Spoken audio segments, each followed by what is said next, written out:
Mateus capítulo 27, versículo 51. No momento em que Jesus morreu na cruz, o véu do templo rasgou-se em dois, de cima a baixo, um tecido de 18 metros de altura, tão grosso que 2 cavalos puxando em direções opostas não conseguiam rasgá-lo. Rasgou em dois, em segundos, e o que estava escondido atrás daquele véu mudou a história da humanidade para sempre. Bem-vindo ao Véu Rasgado. O nome deste canal não é por acaso. O véu do templo é o símbolo central de tudo o que fazemos aqui. Hoje vamos entender o que era aquele véu, o que ele separava, o que estava escondido atrás dele e por que o seu rasgo foi o evento mais significativo da história humana. Não é exagero, é o que a Bíblia afirma.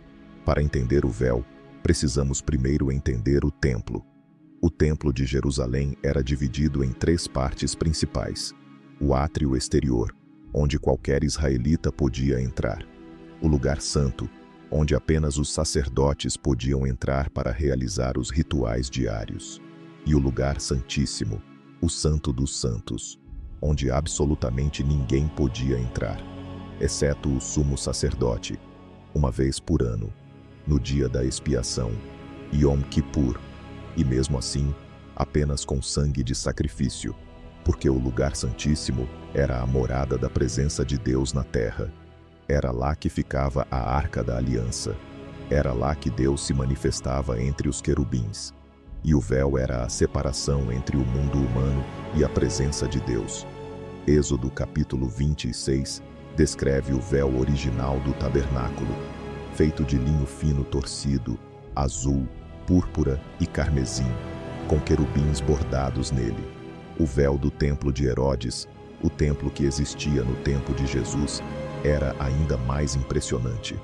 Os escritos judaicos descrevem um tecido com a espessura de um palmo, cerca de 10 centímetros, com 18 metros de altura, renovado anualmente, impossível de rasgar por força humana.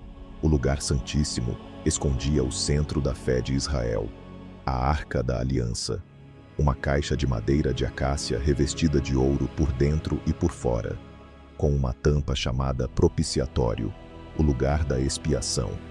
Sobre o propiciatório, 2 querubins de ouro com as asas estendidas, e dentro da arca, 3 itens: as tábuas de pedra com os 10 mandamentos escritos pelo dedo de Deus, o vaso de maná, o alimento sobrenatural que Deus providenciou no deserto, e o cajado de Arão que floresceu milagrosamente. A arca representava a aliança entre Deus e Israel, a sua presença, a sua lei, a sua provisão, a sua autoridade, e ninguém podia chegar até ela. Ninguém podia ver o propiciatório, o lugar onde o sangue era derramado para cobrir os pecados do povo, exceto o sumo sacerdote uma vez por ano. O véu era mais do que um pano, era uma declaração teológica. Você está separado de Deus. O pecado criou uma barreira, e apenas o sangue, derramado pelo sumo sacerdote designado, pode aproximar o homem de Deus. Temporariamente. Mateus 27, versículos 50 e 51. E Jesus, tendo outra vez clamado com grande voz, entregou o Espírito. E eis que o véu do templo rasgou-se em dois, de alto a baixo, não de baixo para cima, não rasgado por mãos humanas que alcançariam a base, mas de cima para baixo, rasgado por Deus. No momento exato da morte de Jesus, os sacerdotes estavam no templo. Era a hora do sacrifício da tarde. Eram aproximadamente 3 horas da tarde, o momento em que o Cordeiro Pascal era sacrificado. E no momento em que o verdadeiro Cordeiro de Deus morreu fora dos muros da cidade, o véu rasgou. A Hebreus capítulo 10, versículos 19 ao 20, explica o significado. Tendo, portanto, irmãos, plena confiança para entrar no santuário pelo sangue de Jesus, pelo caminho novo e vivo que ele nos consagrou através do véu, isto é, da sua carne. O véu era a carne de Jesus, o seu corpo, a barreira entre Deus e o homem.